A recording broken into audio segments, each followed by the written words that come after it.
Hello दोस्तों, welcome to BPSC online academy. BPSC online academy के इस यूट्यूब प्लेटफॉर्म पे आप लोग का बहुत बहुत स्वागत है। आज हम क्यूज का सेशन लेके हाजिर हो गए हैं, जो 68th बीपीएससी के लिए बहुत ही महत्वपूर्ण सेशन है ये। तो आइए बिना टाइम गंवाए स्टार्ट करते हैं आज का पहला क्वेश्चन। पहला क्वेश्चन है, बिहार के दीदारगंज में पाए जाने वाली प्रसिद्ध चौड़ी वाली मूर्ति को डाइस कला से संबंधित वर्गीकृत किया गया है। तो देखिए, आर्कोलॉजी सर्वे ऑफ इंडिया द्वारा एक मूर्ति खोजा गया था बिहार के पटना में, यानी दीदारगंज में, और ये 1917 की बात है। आर्कियोलॉजी सर्वे ऑफ इंडिया के द्वारा ये मूर्ति मिला था, जो वर्तमान में बिहार म्यूजियम में रखा गया है। और ये माना जाता है कि ये जो मूर्ति है वो मौर्य टाइम का है, मौर्य पीरियड के टाइम का है। तो याद रखिएगा, दीदारगंज में जो मूर्ति मिली है चौड़ी वाली मूर्ति, वो किस पीरियड का है, तो वो है मौर्य पीरियड के। ठीक है, और चंद्रगुप्त मौर्य इनके फाउंडर थे मौर्य पीरियड के, मतलब मौर्य डायनेस्टी के। ठीक है, चलिए अगला क्वेश्चन है, 1937 में बिहार में पहला भारतीय मंत्रालय किसके नेतृत्व में अस्तित्व में आया था। तो देखिए, बिहार में 1937 में जब इलेक्शन हुआ था, बिहार में 1937 में जब इलेक्शन हुआ था, तो इंडियन नेशनल कांग्रेस एक बहुत बड़ी पार्टी के रूप में उभर के आए थे, लेकिन इन्होंने गवर्नमेंट यानी सरकार नहीं बनाए थे। तो सरकार बनाए थे एक मुस्लिम इंडिपेंडेंट पार्टी के जो हेड थे मोहम्मद यूनुस। इन्हीं के नेतृत्व में भारत का पहला मंत्रालय का गठन हुआ था, और ये उस टाइम में पीएम बने थे। उस टाइम में गवर्नर के पोस्ट को पीएम कहा जाता था। तो ये पहला पीएम बने थे बिहार से। ठीक है, और ये किस पार्टी से थे, तो मुस्लिम इंडिपेंडेंट पार्टी से थे। और ये जो इलेक्शन, या फिर यह कह सकते हैं, ये जो पीएम के तौर पे जो शपथ लिए थे वो 1 अप्रैल 1937 को लिए थे। लेकिन ये सरकार ज़्यादा दिन चल नहीं पाया, और जुलाई 1937 में क्या हुआ, इनको ये त्याग पत्र दे दिए।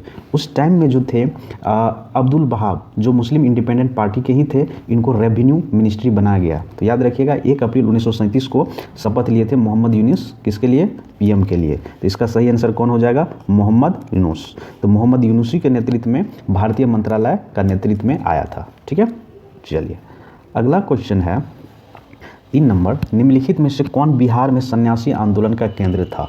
तो देखिए, सन्यासी आंदोलन जो है, सन्यासी आंदोलन ये स्टार्ट क्यों हुआ, क्योंकि बंगाल और बिहार के रीजन में अंग्रेज़ों द्वारा टैक्स जो इम्पोज किया जाता था वो बहुत हाई था। ठीक है, और 1770 की बात है, बंगाल में सूखा पड़ गया था, जिसके चलते यहाँ के किसान क्या हुआ कि टैक्स दे नहीं पाए, और ब्रिटिशर चाहते थे कि वो लोग टैक्स दे, तो उस पर ज़बरदस्ती भी टैक्स लिया करते थे वो लोग। तो उसी के अपोज करने के लिए कुछ फ़कीर, जिसको सन्यासी बोलते हैं, उन्होंने सन्यासी विद्रोह कर दिया। उसी को हम सन्यासी विद्रोह के नाम से जानते हैं। और ये जो फैला था बिहार में, वो सारण में, पूर्णिया में और तिरहुत में, ये सारे रीजन में ये क्या हुए थे, फैले हुए थे। और उस टाइम में सन्यासी विद्रोह के टाइम में बहुत सारे अंग्रेज़ों को मार दिया गया था सन्यासियों के द्वारा। फाइनली 1971 आते आते बहुत सारे सन्यासी को अंग्रेज़ों ने मारे, और फिर उसके बाद ये आंदोलन जो है दबा दिया गया। तो ये जो केंद्र था, पटना भी थे, सारण भी था और पूर्णिया भी थे। तो इसका सही आंसर होगा उपयुक्त में से कोई नहीं, या उपयुक्त में से एक से अधिक। ठीक है, चलिए यहाँ पे क्वेश्चन आप लोग से हम पूछते हैं, सन्यासी विद्रोह जो है वो कब स्टार्ट हुआ था। ठीक है, ये आप लोगों को बताना है कमेंट बॉक्स में। 4 नंबर है कि निकोली कोंटी नामक इटालियन यात्री किसके शासनकाल में भारत आया था। अब देखिए, ये तो फाइनल हो गया कि निकोला कोंटी जो आए थे वो इटली से आए थे भारत। तो किसके टाइम में आए थे, ये आए थे विजयनगर किंगडम में आए थे। और उस टाइम में यहाँ के डायनेस्टी जो थे, संगम डायनेस्टी का राज हुआ करता था। और इसमें एक किंग हुआ करता था जिसका नाम था देवा राया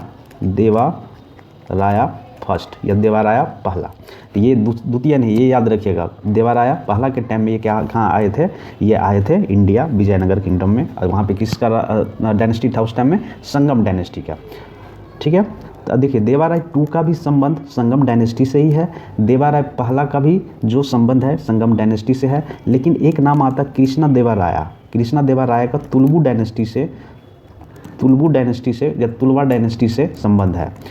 ठीक है, और हरिहर और बुक्का दोनों मिलकर संगम डायनेस्टी का खोज किए थे, विजयनगर एम्पायर के अंतर्गत ये काम कर रहे थे। ठीक है, चलिए अगला है 5 नंबर क्वेश्चन, डाइस बाजीराव द्वितीय के दत्तक पुत्र थे जो उनके पेंशन और पदवी से वंचित कर दिए गए थे। तो देखिए, दत्तक पुत्र का मतलब क्या होता है, यहाँ पे दत्तक पुत्र का मतलब होता है एडॉप्टेड सन, मतलब गोद लिया गया सन, एडॉप्टेड सन। तो ये जो थे बाजीराव द्वितीय के जो दत्तक पुत्र थे नाना साहब, जिनको ब्रिटिशर ने क्या किए थे, ब्रिटिशर ने इनके पदवी को भी और इनको पेंशन से भी वंचित कर दिया गया था, जिनके चलते इनको 1857 का जो विद्रोह हुआ था उसमें भाग लेना पड़ा था। और ये कहाँ से, ये कानपुर से लीड कर रहे थे ये, और ताता टोपिया इनके ही सैनिक थे। ठीक है, चलिए अगला क्वेश्चन है 6 नंबर, बिहार के भागलपुर में विक्रमशिला विश्वविद्यालय की स्थापना किसने की थी? तो देखिए विक्रमशिला यूनिवर्सिटी जो है भागलपुर में है, भागलपुर बिहार में है, और ये जो बनाया गया था, ये बनाया गया था पाला एम्पायर के द्वारा, पाला एम्पायर के द्वारा, मतलब पाला डायनेस्टी का राज हुआ करता था उस टाइम में। और इसमें एक फेमस किंग था जिसका नाम था धर्मपाला, धर्मपाल, उन्होंने ही बनाया था विक्रमशिला यूनिवर्सिटी। ठीक है, अगर पाला एम्पायर की हम बात करें तो पाला एम्पायर का जो फाउंडर थे उसको गोपाला माना जाता है। ठीक है, और इसका जो रीजन है ये 750 से लेके 770 एडी का ये रीजन माना जाता है गोपाल का।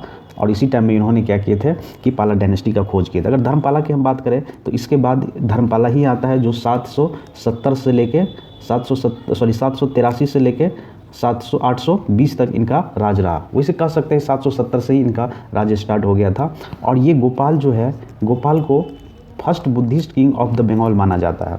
ठीक है, तो याद रखिएगा विक्रमशिला यूनिवर्सिटी का खोज किसने किया था, ये धर्मपाला द्वारा बनाया गया था। और विक्रमशिला यूनिवर्सिटी जो बनाए थे धर्मपाल, वो किस एम्पायर से बिलोंग करते थे, तो वो पाला एम्पायर से बिलोंग करते थे। पाला एम्पायर का जो खोज किए थे वो गोपाल के द्वारा खोज किया गया था, और गोपाल को माना जाता है first Buddhist king of the Bengal.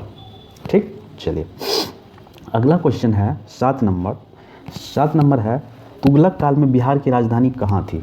तो तुगलक काल में जो बिहार का राजधानी था वो था बिहार शरीफ हुआ करता था। वैसे तुगलक का अगर हम पीरियड की बात करें तो ये 13th से 16th सेंचुरी तक इनका राज रहा। ठीक है, और इनका जो कैपिटल था कहाँ पे, बिहार शरीफ में हुआ करता था। और तुगलक डायनेस्टी के जो फाउंडर थे घियासुद्दीन तुगलक थे। और तुगलक पीरियड में जो दरभंगा को कहा जाता था तुगलकपुर, तुगलकपुर के नाम से जाना जाता था दरभंगा को तुगलकपुर के नाम से जाना जाता था। ठीक है, तो याद रखिएगा तुगलक काल में बिहार की राजधानी कहाँ थी, तो वो था बिहार शरीफ। अगला क्वेश्चन है बिहार के किस राज्यपाल को बलबन ने 63 हाथियों का उपहार भेंट किया जब वो सिंहासन पर चढ़े थे? तो ये जो थे तरतार खान थे, जब ये सिंहासन पर बैठे थे तो बलबन को 63 हाथियों का उपहार प्रदान किया गया था। ठीक है, चलिए इसमें कुछ बताने लायक ऐसा है नहीं। चलिए अब 9 नंबर क्वेश्चन है कि बिहार में विष्णुपद मंदिर किसके द्वारा बनाया गया था? तो बिहार में जो विष्णुपद मंदिर है ये गया में है, वर्तमान गया डिस्ट्रिक्ट में है। ठीक है, और ये विष्णुपद मंदिर बनाया गया था फाल्गु नदी के किनारे बनाया गया था। और यहाँ पे लोगों को मानना है कि यहीं पे गयासुर का वध किए थे लॉर्ड विष्णु द्वारा। तो ये जो बनाए थे होलकर के जो महारानी थी रानी अहिल्याबाई के द्वारा बनाया गया था बिहार में विष्णुपद मंदिर। ठीक है, और वर्तमान गया में स्थित है ये। 10 नंबर क्वेश्चन है निम्नलिखित में कौन सा दिल्ली का पहला सैयद शासक था?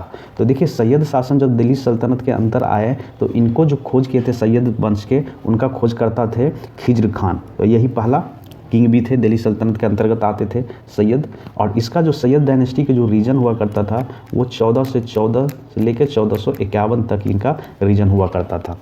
ठीक है, 30-40 वर्ष का इनका कार्यकाल था वहाँ पे, या कह सकते हैं इनका जो पीरियड था दिल्ली सल्तनत के अंतर्गत लगभग 30 से 40 साल के थे वहाँ पे। चलिए अगला क्वेश्चन है किस चोल राजा ने पूरे सोलोन या श्रीलंका पर विजय प्राप्त की थी?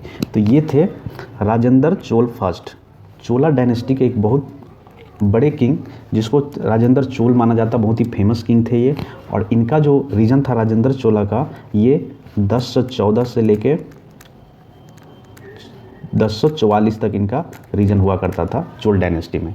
और चोल डायनेस्टी के जो फाउंडर थे वो विजया चोला हुआ करता था। और इन्होंने ही तंजौर सिटी को क्या किए थे, रेनोवेशन किए थे तंजौर को। और तंजौर में ही चोल डायनेस्टी के जो किंग थे राजेंद्र चोल फर्स्ट, इन्होंने ही क्या किए थे, बृहस्पति टेम्पल बनाए थे तंजौर में। और इन्होंने एक सिटी फाउंड किए थे जिनका नाम था गंगाईकोंडा चोलापुरम जो सिटी फाउंड किए थे राजेंद्र चोल भी किए थे। इनके पास बहुत ही मिलिट्री और यहाँ कह सकते कि नेवी पावर भी हुआ करता था। और उसी से उन्होंने श्रीलंका पे भी चढ़ाई किए, मालदीव पे भी चढ़ाई किए, सुमात्रा के किंग को भी हराया। ठीक है, तो ये याद रखिएगा। तो श्रीलंका पे जो पूर्णतः विजय प्राप्त किए थे वो राजेंद्र चोल फर्स्ट थे। ठीक है, चलिए इसी के साथ आज का मेरा सेशन खत्म होता है। Thank you for watching BPSC online academy. I hope कि आप लोग को ये सेशन अच्छा लगा होगा। Thank you.